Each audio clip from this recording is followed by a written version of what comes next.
গভীর রাত, চারপাশ নিস্তব্ধ।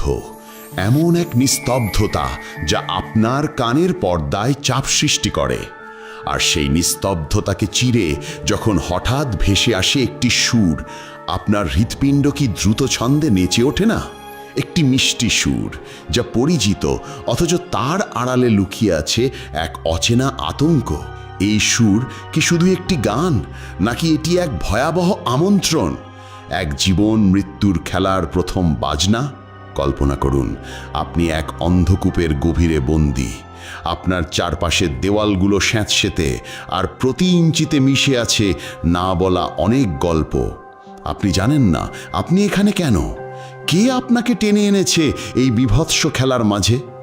আর এই যে আপনার কানে বাজছে সেই অন্তাক্ষরীর সুর, এটি কি মুক্তির দান, নাকি আপনার শেষ বিদায়ের?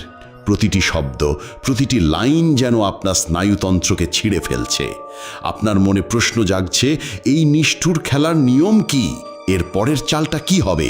আজ আমরা ডুব দিতে চলেছি এমনই এক নরক গুলজারে, যেখানে প্রতিটি হাসি, প্রতিটি প্রেম, প্রতিটি সম্পর্কের আড়ালে লুকিয়ে আছে এক অন্ধকার জগৎ, যেখানে মানুষ পরিণত হয় শিকারিতে, আর জীবনের মূল্য হয়ে যায় সস্তা একটি পণ্যের মতো।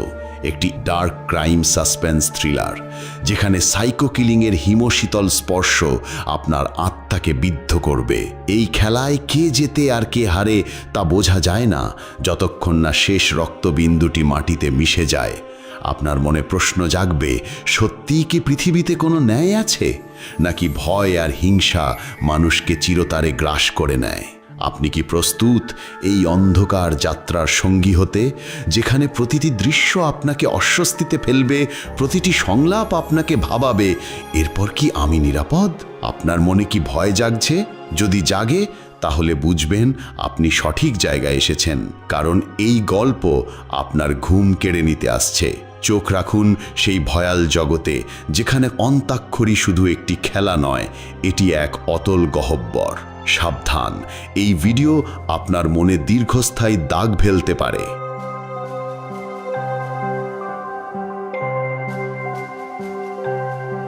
সিনেমার শুরুতেই আমাদেরকে একটি পরিবার দেখানো হয়, যারা সবাই বসে টিভি দেখছিল। কিন্তু সেখানে থাকা মেয়েটির ফোনে একটি কল আসে। তখন সে কথা বলার জন্য চুপচাপ বাবা মাকে না দেখিয়ে বাইরে চলে আসে। আসলে মেয়েটিকে তার বয়ফ্রেন্ড কল করেছিল, যার কারণে সে কথা বলার জন্য বাইরে চলে আসে। আর সে কলটি রিসিভ করে বেশ অনেকক্ষণ ধরেই কথা বলে তার বয়ফ্রেন্ডের সঙ্গে। হঠাৎ করে এই মেয়েটির পেছনে একটু শব্দ হলে সে চমকে ওঠে। সে দেখে তার মা এসেছে। তার মা তাকে বলে, কার সঙ্গে কথা বলছিস? মেয়েটি বলে, বান্ধবীর সঙ্গে। তার মা বলে, তাড়াতাড়ি কথা বলে বাড়ির ভিতরে আয়। আর এরপর আরও কিছুক্ষণ মেয়েটি তার বয়ফ্রেন্ডের সঙ্গে কথা বলে। কিন্তু হঠাৎ করেই আমরা দেখতে পাই মেয়েটির পেছন থেকে অ্যাস্থেটোস্কোপ দিয়ে গলায় পেঁচিয়ে তাকে ভেতরে টেনে নিয়ে যাওয়া হয়। কিছুক্ষণ মেয়েটির চিৎকার শোনা যায়, পরে সবকিছু নিস্তব্ধ হয়ে যায়। আর এরপর সিন কাট হলে আমাদেরকে একটি বাচ্চা ছেলেকে দেখানো হয়। ছেলেটির নাম হলো কিশোর। কিশোর ও তার মা এই গ্রামেরই একটি জমিতে ছোট্ট ঘর করে সেখানে বসবাস করে। কিশোরের মা জমিতে কাজ করে অনেক কষ্টে তার ছেলেকে একটি ছোট্ট স্কুলে ভর্তি করিয়ে দেয়। আর কিশোরও প্রতিদিন সেখানে পড়াশোনা করতে যায়। কিন্তু সে প্রতিদিন স্কুলে যাওয়ার সময় একটি মোটর বাইককে খেয়াল করত। আর তার একটা স্বপ্ন ছিল যে সে একদিন মোটর বাইকে উঠবে। আর এই বাইকের মালিকের নাম হলো আনন্দন। কিশোর প্রতিদিন আনন্দনের কাছে লিফট চাইত, কিন্তু কিশোর গরিবের ছেলে হওয়ার আনন্দন তাকে কোনোদিনই লিফট দিত না বা গাড়িতেও তুলত না। আর এইটা পাশে বসা দুই মুরব্বীও দেখে, তারাও কিশোরের উপর অনেক হাসাহাসি করত। কিশোরের এই দুনিয়াতে তার মা ছাড়া কেউ নেই, তার বাবাও মারা গেছে। কিশোরের মা গ্রামের ছোট ছোট কৃষিকাজ করে তার সংসার চালাতো খুবই কষ্ট করে। কিন্তু গ্রামের রাগাবান নামের একটা লোক কিশোরের মায়ের দিকে কুন নজর দিয়ে তাকিয়ে থাকতো। আর এরপর সিন কাট হয়ে আমাদেরকে কিশোরকে দেখানো হয়। দেখা যায় কিশোর স্কুলে যাওয়ার সময় আনন্দ নামের সে গাড়িটিকে দেখতে পায়, যেখানে লোকটি ছিল না। আর বাইকটি দেখে কিশোর বাইককে ছুঁয়ে দেখে, বাইকের উপরে বসে দেখে। আর তখনই পেছন থেকে আনন্দন এসে কিশোরকে মাথায় মারে আর তাকে গালি দিয়ে সেখান থেকে তাড়িয়ে দেয়। আর এর পরের দিন কিশোর যখন তার বাড়িতে বসেছিল, তখন রাগাবান আর তার আরও একটা বদমাশ বন্ধু তাদের বাড়িতে আসে। সে এসে জিজ্ঞেস করে, তোর মা কোথায়? কিশোর খুব ভালো করেই বুঝে গিয়েছিল যে তাদের মতলব খারাপ ছিল, যার জন্য সে রাগাবানের দিকে বড় বড় চোখ করে রেগে তাকিয়ে থাকে। আর বাচ্চা ছেলের এই কাণ্ড দেখে রাগাবানও বেশ ক্ষিপ্ত হয়ে যায় আর তাকে সেখানে মারতে শুরু করে। আর বলে, তোর বাবারও কখনো সাহস হয়নি আমার দিকে এইভাবে তাকানোর, আর তুই তাকাস। এই বলে তারা সেখানে কিশোরকে মারধর করে চলে যায়। রাগাবানের এই কাজে কিশোর বেশ ক্ষিপ্ত হয়ে ওঠে। আর এর পরের দিন সে সবার আগে গিয়ে গ্রামের ওই দুই বুড়োর উপর ঢিল নিক্ষেপ করে, কারণ তারা কিশোরের উপর হাসাহাসি করেছিল। আর সে ঠিক করে নিয়েছিল যারা তার উপর হাসাহাসি করে সবার থেকে সে বদলা নিয়ে ছাড়বে। আর এরপর দেখা যায় সে আবারও আনন্দনের গাড়ির সামনে হাত বাড়িয়ে লিফট যাচ্ছে, কিন্তু এইবার আনন্দন তাকে নিজের বাইকে উঠিয়ে নেয়। কিন্তু দেখা যায় ছেলেটি হঠাৎ করেই তার ব্যাগের ভেতর থেকে একটি পাথরের টুকরো বের করে পেছন থেকে আনন্দনের পিঠে অনেক আঘাত করে। আর এটা দেখে আনন্দন কিশোরের উপর অনেক চটে যায়, আর সে কিশোরকে নিয়ে পুলিশ স্টেশনে চলে যায়। কিন্তু থানায় নিয়ে যাওয়ার পর সেখানে থাকা পুলিশটি কিশোরকে অনেক ভালো করে বোঝায়। সে বলে, তোমার যদি বাইক এতটাই পছন্দ হয় তাহলে তুমি পড়াশোনা করে ভালো একটা চাকরি করো, বড় কিছু হও, নিজে টাকা ইনকাম করে বাইক কেন, নইলে তুমি পুলিশ হয়ে যাও, তাহলে সরকারি বাইকে তুমি চড়তে পারবে। আর কিশোর সেখানে থাকা পুলিশের বাইকের দিকে দৃষ্টিতে তাকিয়ে থাকে। আর এরপরে আমাদের অনেক বছরের একটা গ্যাপ দেখানো হয়, আর আমরা সেখানে দেখতে পাই একটা পুলিশ অফিসার এক নজরে একটি বাইকের দিকে তাকিয়ে রয়েছে। আর অফিসারটির নাম হচ্ছে দাসবাবু। মূলত সেই বাইকটি মালিকের কাছ থেকে কিনে নিতে এসেছে, আর বাইকটি কেনার পর সে সোজা পুলিশ স্টেশনে চলে আসে। আর এখানে আমরা জানতে পারি দাসের আন্তাক্ষরী গেমটা খেলতে খুবই ভালো লাগে, আর সেই খেলায় কি করতে হয় সেটাও সবাইকে বুঝিয়ে দেয়। আসলে এটি হলো এমন একটি খেলা, গান গাওয়ার পরে যে লাইনে গানটি শেষ হবে তার শেষের অক্ষর দিয়ে আরও একটি গান গাইতে হবে। আর দাস থানাতে বসে ক্রিমিনালদের সঙ্গে এই আন্তাক্ষরী গেমটা খেলছিল। আর তখনই দেখা যায় দাসের ফোনে কেউ একজন কল করেছে। ফোনের ওপারে থাকা ব্যক্তিটি গান গায়, আর দাসকে বলে শেষের অক্ষরটি দিয়ে একটি গান বলতে। দাস কিছু বুঝতে না পেরে লোকটি পরিচয় জিজ্ঞেস করে, কিন্তু লোকটি তার পরিচয় না বলে উল্টো দাসকেই হুমকি দেয়, আর বলে, তুই যদি গানটি না গাস তাহলে আমি গানটি তোর মেয়েকে দিয়ে গাওয়াবো। দাস এইসব কথা শুনে বেশ অবাক হয়ে যায়, আর অপর প্রান্তের লোকটিও ফোন কেটে দেয়। দাস পরে আবার ওই নাম্বারে কল করে, কিন্তু কলটা ঠোকে না। আর এরপর সিন শিফট হয়ে আমাদেরকে একটি ছোট্ট মেয়ে বাচ্চাকে দেখানো হয়। দেখা যায় মেয়েটি একটি আইসক্রিম ওয়ালার কাছে আইসক্রিম নিতে এসেছে। তখন লোকটি মেয়েটিকে বলে, কি আজকে ওটা কেন নি? প্রতিদিন তো এমন ফ্রিতে তোমাকে আইসক্রিম দিতে পারবো না। তখন মেয়েটি একটু মন খারাপ করলে লোকটি একটি আইসক্রিম বের করে দেয়। আর দেখা যায় লোকটি এদিক ওদিক তাকিয়ে বাজেভাবে মেয়েটি শরীরে টাচ করতে শুরু করে। আর এরপর আবারও সিন শিফট হয়ে দাস ও তার মেয়ের কাছে আসে। দেখা যায় স্কুল থেকে দাস তার মেয়েকে নিয়ে জঙ্গলের রাস্তা দিয়ে বাড়ি ফিরছিল। দাস তার মেয়েকে বাড়িতে নিয়ে আসে আর নিজে ফ্রেশ হওয়ার জন্য গোসলে ঢোকে। আর এখানে দাসীর বউ মনের সুখে রান্না করছিল আর আন্তাক্ষরী খেলছিল। দাস ও তার মেয়েও খেলছিল, কিন্তু হঠাৎ করেই দাসীর মেয়ে কিছু একটা দেখে অবাক দৃষ্টিতে চেয়ে থাকে। দাস গোসল করা শেষে বাইরে এসে দেখে একটা লোক এসেছে। ইনি হলেন পলিটিশিয়ান বাসুদেব। আসলে দাস তার ভাইকে গ্রেপ্তার করে এনেছে, যার কারণেই সে দাসের বাড়িতে এসে তাকে ঘুষ দিতে চায়। কিন্তু দাস সরাসরি সেই পলিটিশিয়ানকে তার বাড়ি থেকে বের হয়ে চলে যেতে বলে। তখন বাসুদেব দাসের মেয়েকে একটি প্যাকেট দিয়ে সেখান থেকে চলে যায়। আর এরপরেই সেখানে সিন কাট হয়ে আমাদেরকে একটি ছোট্ট ফ্যামিলি দেখানো হয়, যেখানে কার্তিক নামের একটা ছেলেকে দেখানো হয়। কার্তিকের বাবা মারা যাওয়ার পর কার্তিকের মা অন্য আরেকটি লোকের সঙ্গে বিয়ে করেছে। কার্তিক তার মাকে বলে, মা আমি মিউজিক নিয়ে পড়াশোনা করতে চাই। আর এখানে কার্তিকের মায়ের নাম ছিল দীপিকা। কার্তিক মিউজিক স্কুলে ভর্তি হওয়ার জন্য তার মায়ের কাছে কিছু টাকা চায়, কিন্তু তার মা বলে, আগে তোর বাবার সঙ্গে এই বিষয়ে আমাকে কথা বলতে হবে। আর এই কথা শুনেই কার্তিক সেখান থেকে রেগে মেগে বের হয়ে চলে যায়। আর রাতে যখন কার্তিকের বাবা বাসায় আসে তখন তার মা কার্তিকের বিষয়ে তার সঙ্গে কথা বলে। কার্তিকের বাবার নাম ছিল দেবাকর। কার্তিকের মা দীপিকা তাকে বলে, আসলে কার্তিকের কিছু টাকার প্রয়োজন ছিল। দেবাকর তখন তাকে বলে, কিসের জন্য টাকা লাগবে? তখন দীপিকা বলে, ওর মিউজিক ক্লাসে ভর্তি হতে চায়, যার কারণে কিছু টাকার প্রয়োজন। তখন দেবাকর বলে, ও আগে ওর পড়াশোনাটা ভালোভাবে শেষ করুক, এর বাইরে আমি ওকে একটা টাকাও দিতে পারবো না। আর এরপর সিন আবারও শিফট হয়ে চলে আসে থানাতে। সেখানে নতুন একটি ইন্সপেক্টর এসেছে, তার নাম কিনা শ্রীনিবাস। থানায় থাকা দুইটি পুলিশ অফিসার শ্রীনিবাসের সঙ্গে কিছুক্ষণ কথা বলে তাকে গাড়িতে নিয়ে কোথাও একটা রওনা দেয়। রাস্তায় তারা একটি মেয়েকে দেখতে পেলে গাড়ি দাঁড় করায়, আর এই মেয়েটির নাম ছিল নাইনা। একটি পুলিশ অফিসার মেয়েটিকে বলে, তুমি কোথায় যাবে? কিন্তু মেয়েটি কোনো উত্তর দেয় না, যার কারণে পুলিশরা তাকে জিপে উঠিয়ে নেয়। আর এরপরেই আমাদের আবারও কার্তিককে দেখানো হয়। দেখা যায় সে তার মাকে জিজ্ঞেস করছে যে, বাবাকে তুমি আমার অ্যাডমিশনের ব্যাপারে কিছু বলেছ কিনা? তখন তার মা কার্তিককে বলে, হ্যাঁ বলেছি, কিন্তু তুমি তোমার ইঞ্জিনিয়ারিংয়ের পড়াটা আগে ভালোভাবে শেষ করো, তারপরে মিউজিকে অ্যাডমিশন নিও। কিন্তু কার্তিক তার মায়ের সঙ্গে জেদ ধরে বসে যে সে মিউজিক ক্লাসে অ্যাডমিশন নিয়েই ছাড়বে। আর এইসব কথা চলাকালীন তখনই কার্তিকের বাবা চলে আসে, আর তার বাবাকে দেখে কার্তিক খাবারের প্লেটটা হাতে নিয়ে ভেতরে চলে যায়। আর এটাতে তার বাবা বেশ ক্ষিপ্ত হয়, আর দীপিকাকে বলে, ছেলেকে একটু সম্মান করানো শেখাও। আর এরপর সিন শিফট হয়ে দাসকে দেখানো হয়। দাসের কাছে একটি কনস্টেবল এসে বলে, স্যার আগামীকালকে এখানে একটি অনেক বড় পার্টি হবে। দাস তখন বলে, দলের সভাপতিকে? কনস্টেবলটি তখন বলে, পার্টির নেতা বাসুদেব। আর বাসুদেবের নাম শুনেই সেখানে যেতে রাজি হয়ে যায়। তখন সেই কনস্টেবলটি বলে, আসলে নতুন সাব ইন্সপেক্টর এখানে আসছে।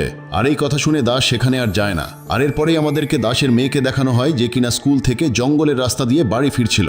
হাঁটতে হাঁটতে সে শুনতে পায় কেউ একজন গান করছে, আর এটা শুনে সে অনেক ভয় পেয়ে যায়। সে চারপাশে তাকিয়ে দেখে কেউ আছে কিনা, কিন্তু সে সেখানে কাউকেই দেখতে পায় না। তবে সে বুঝতে পারে যে হয়তোবা কেউ তাকে ফলো করছে।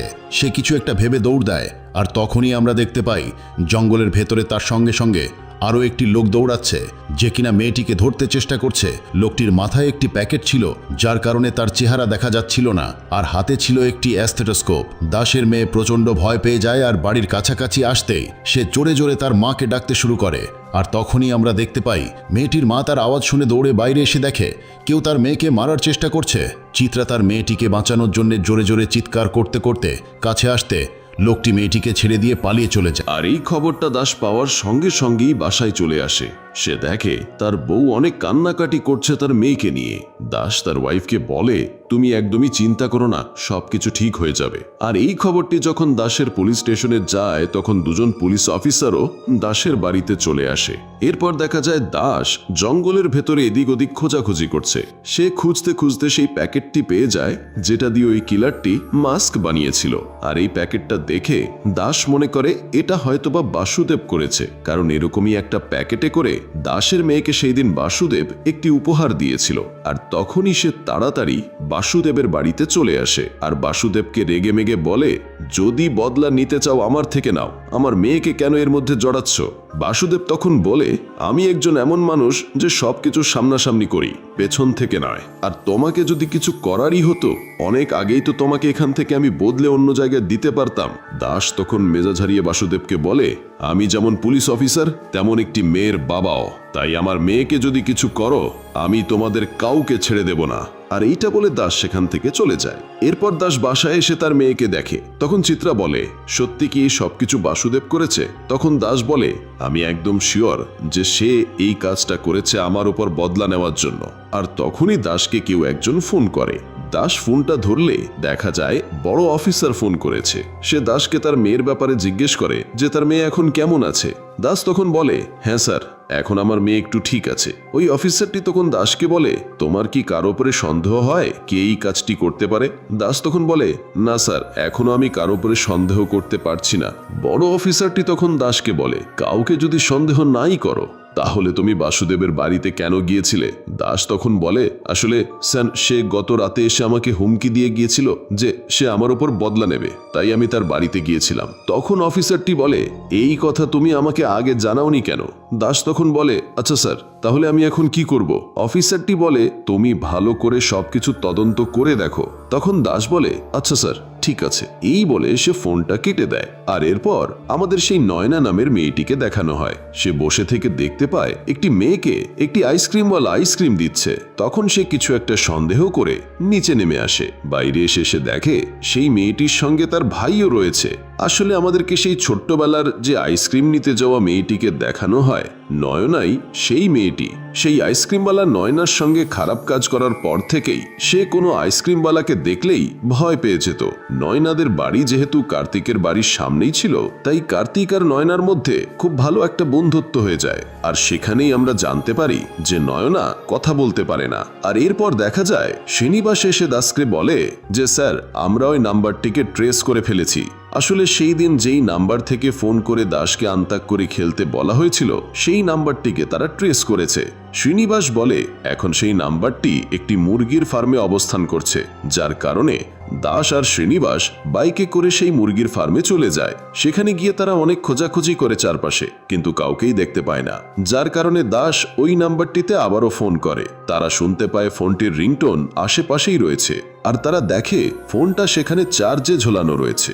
দেখা যায় সেখানে থাকা সকল কর্মচারীদের সেই ফোনটির ব্যাপারে জিজ্ঞেস করে, কিন্তু তারা বলে এই ফোনটির বিষয়ে তারা কোনো কিছুই জানে না। থানায় বসে বসে দাস এইসব বিষয় নিয়ে অনেক টেনশন করে। দাস তখন শ্রীনিবাসকে ফোন দেখিয়ে বলে, যেই লোকটি আমার মেয়ের উপর আক্রমণ করেছিল সে অ্যাস্থেটোস্কোপ দিয়েই তার গলাতে ফাঁস লাগিয়েছিল। তুমি পুলিশের সব রেকর্ড ঘেটে দেখো যে এমন কোনো মার্ডার কেস রয়েছে কিনা যেটিতে তিনি অ্যাস্থেটোস্কোপ দিয়ে মার্ডার করে।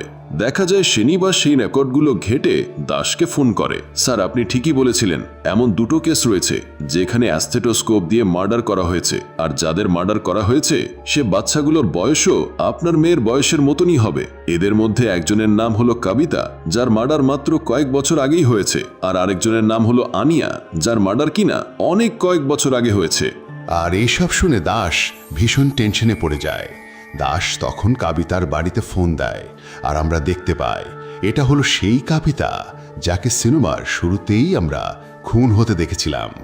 কাবিতার মা তখন দাসকে বলে কাবিতার মৃত্যু হয়ে যাবার কয়েকদিন পরে তার বাবাও মারা গিয়েছিল, ঠিক সেইভাবেই যেভাবে কাবিতাও মারা গিয়েছিল। আর এরপর দাস আনিয়ার বাড়িতে ফোন দেয়। সেখানেও সে জানতে পারে যে আনিয়ার যেভাবে মৃত্যু হয়েছিল তার কয়েকদিন পর তার বাবার ঠিক একইভাবে মৃত্যু হয়।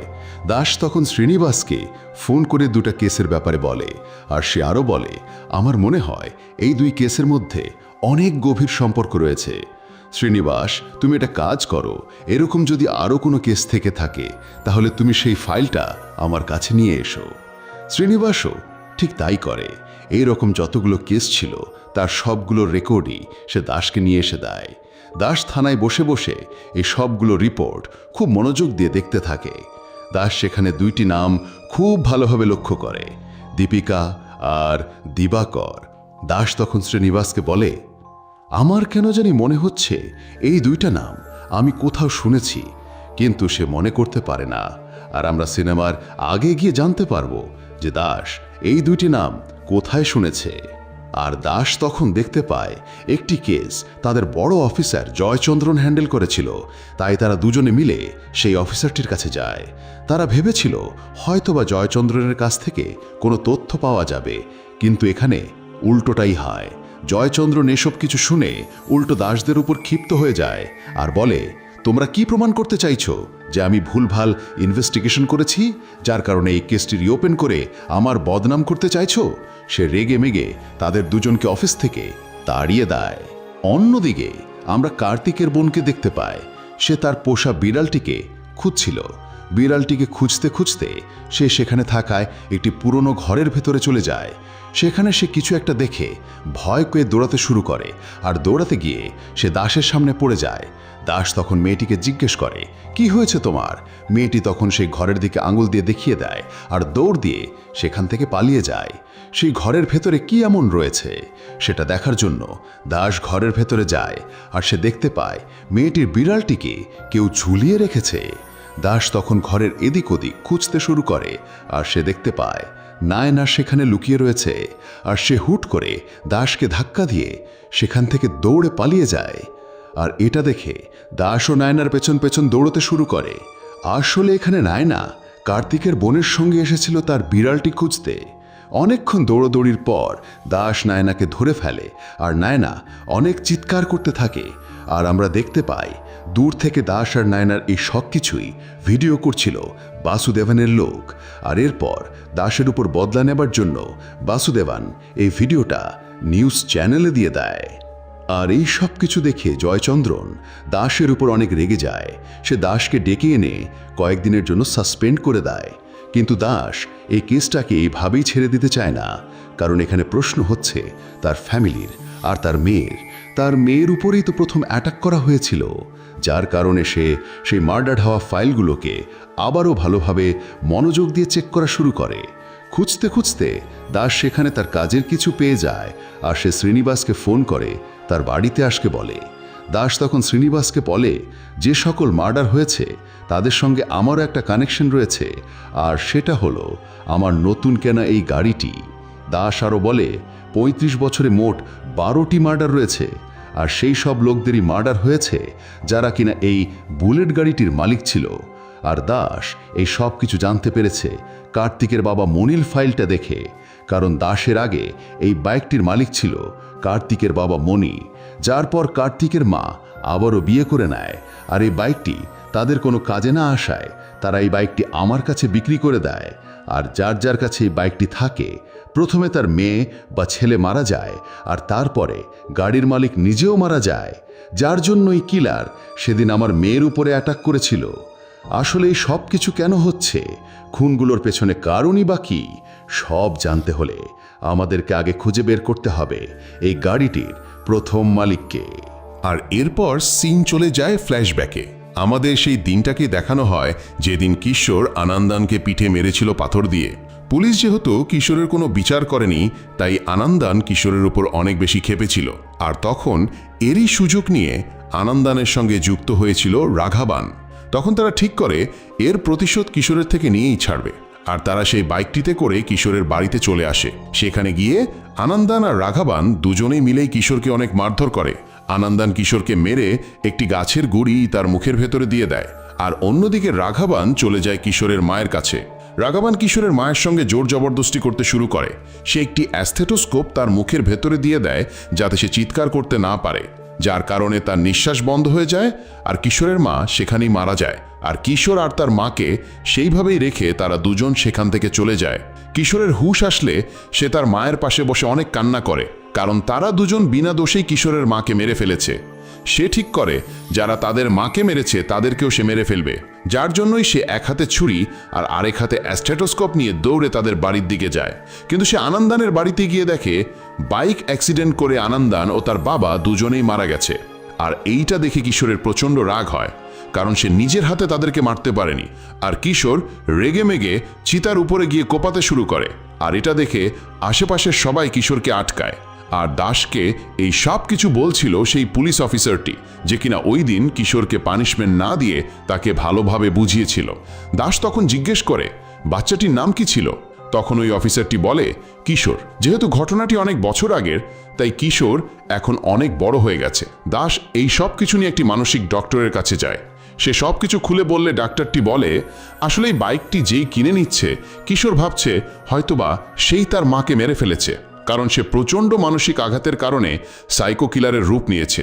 আর এত বছর পর তো সে পুরোপুরি সাইকো কিলারে পরিণত হয়েছে। এরপর তারা সবাই মিলে বাড়িতে চলে আসে। রাত্রবেলা যখন দাস ঘুমোচ্ছিল, তখন বাইক স্টার্ট করার শব্দ শুনতে পায় আর তাদের সবার ঘুম ভেঙে যায়। দাস তার বউ বাচ্চাকে ঘরের ভেতরেই আটকে রাখে, যাতে সে এদিক ওদিকে খুঁজতে থাকলে কেউ তাদের ঘরে ঢুকতে না পারে। দাস বাইকের কাছে এসে কাউকেই দেখতে পায় না। সে চারপাশে তন্ন তন্ন করে খুঁজতে শুরু করে। দাস শুনতে পায় জঙ্গলের ভেতর থেকে কেউ যেন গান গাচ্ছে। তখন দাস জঙ্গলের ভেতরে তাকে খোঁজার জন্য চলে যায়, কিন্তু হঠাৎ করেই সে পেছন ফিরে দেখে কিশোর তাদের ঘরের তালা ভাঙার চেষ্টা করছে ভেতরে ঢোকার জন্য। তখনই দাস দৌড়ে তার বাড়ির কাছে চলে আসে, কিন্তু দাস তাকে আটকানোর আগেই কিশোর তাকেই আক্রমণ করে বসে। দাস মাটিতে পড়ে যায় আর কিশোর একটি কাপড়ের মাস্ক পরে তার চেহারাটা ঢেকেছিল। এরপর কিশোর আবারও তালা ভাঙার চেষ্টা করতে করতে তালাটি ভেঙেই ফেলে, কিন্তু ভেতর থেকে দাসের স্ত্রী চিত্রা দরজাটি লাগিয়ে দেয় আর কিশোরকে আটকানোর অনেক চেষ্টা করে। আর ততক্ষণে দাসও উঠে পড়ে। আর এরপর দাস আর কিশোরের মধ্যে তুমুল ফাইট শুরু হয়ে যায়। মারামারি করতে করতে একটা পর্যায়ে দাস টেনে তার মুখের মাস্কটি খুলে ফেলে দেয়। আর তখনই কিশোর জঙ্গলের দিকে পালিয়ে যায়। দাস এরপর কিশোরকে অনেক খুঁজতে থাকে, কিন্তু কোথাও সে কিশোরকে খুঁজে পায় না। দাস কিশোরকে ডাকাডাকি করে বাইরে আসার জন্য, কিন্তু কিশোর কোনো মতেই বাইরে আসছিল না। তখন দাস বলে তুই যদি বাইরে না আসিস তাহলে আমি তোর প্রিয় এই গাড়িটিকে জ্বালিয়ে দেব। আর তখন সে বাইকের উপর পেট্রোল ঢেলে দিয়ে আগুন লাগিয়ে দেয়। আর এইটা দেখে কিশোর বাইরে চলে আসে। বাইকটিতে আগুন দেখে কিশোর অনেক কান্নাকাটি করতে থাকে আর বাইকটির আগুন নেভানোর চেষ্টা করে। আর দাস পেছন থেকে কিশোরের মাথায় রড দিয়ে আঘাত করে। আর এরপর সিন শিফট হয় পরের দিন সকালে থানাতে। দেখা যায় পুলিশ কিশোরকে জেলের ভেতরে টুকিয়েছে। দাস চলে যাবার আগে কিশোরের সঙ্গে দেখা করতে আসে, কিন্তু কিশোর দাসের সঙ্গে কোনো কথাই বলে না, যার কারণে দাস সেখান থেকে চলে যায়। আর কিশোর তখন রহস্যময়ভাবে বলে আগে কি হয় দেখতে থাকো। কেমন লাগলো আন্তাক্ষরী 2022-এর এই শ্বাসরুদ্ধকর ডার্ক ক্রাইম সাসপেন্স থ্রিলার? আপনার কি মনে হচ্ছে গল্পের প্রতিটি পর্তে যে ভয়, রহস্য আর টেনশন আমরা দেখেছি তা আপনার মনকে নাড়িয়ে দিয়েছে? যদি আপনার জীবনেও এমন কোনো রহস্যময় সুর বাজতো, আপনি কি তার ডাকে সাড়া দিতেন নাকি দৌড়ে পালাতেন? এই সাইকো কিলিংয়ের খেলায় কে ছিল আসল মাস্টারমাইন্ড? খুনি কি আপনার ধারণার চেয়েও বেশি চালাক ছিল? পুলিশের প্রতিটি ব্যর্থতা, প্রতিটি ভুল পদক্ষেপ কি আপনাকে আরও বেশি হতাশ করেছে? আপনার কি মনে হয় অনিল আর চিত্রা তাদের অতীতের জন্য এই পরিণতি ভোগ করলো, নাকি অন্য কোনো প্রতিশোধের আগুন তাদের জীবনকে গ্রাস করলো? এই মালয়ালাম ভাষার মুভি, যা 2018 সালের প্রেক্ষাপটে তৈরি, কি আমাদের সমাজকে এক নতুন আয়নায় দেখালো? মুভিটি শেষ হলেও আপনার মনে কি এখনও প্রশ্ন ঘুরপাক খাচ্ছে? এই গল্পের শেষটা কি সত্যিই শেষ, নাকি অন্ধকার জগতের দরজাটা এখনও খোলা? আপনার কি মনে হয় এই মুভিটি সমাজের জন্য কি বার্তা দিচ্ছে? কমেন্ট বক্সে আপনার গভীর অনুভূতিগুলো আমাদের সাথে শেয়ার করুন। আমরা জানতে চাই এই ভিডিওটি আপনার হৃদয়ে কতটা আলোড়ন সৃষ্টি করেছে।